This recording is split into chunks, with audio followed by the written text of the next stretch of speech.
Сәлем достар, бүгін сіздермен ең оңай әрі ең дәмді печеньенің рецептімен бөлісетін боламын. Лайк басып, арнаға жазылуды ұмытпаңыздар. Ең алдымен жұмыртқаны, шекерімізді салып, жақсылап араластырып, үстіне күнбағыс майымызды құйып, қол венчигінің көмегімен 1 минут араластырамыз. Үстіне ұнымыздың жартысын салып, оның үстіне разырғытылған жарты шай қасық қалған ұнымызды қайтадан салып, қолымызбен жақсылап араластырып, жұмсақ әрі қолға жабыспайтындай болғанша жұмсақ етіп қамыр илейміз.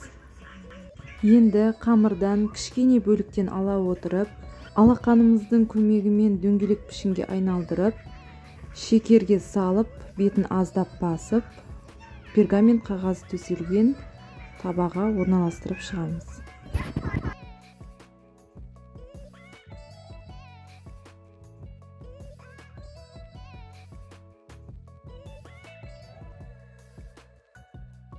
Бетін осылай вилканың көмегімен қатты күш салмай, жай-жай басып шығамыз.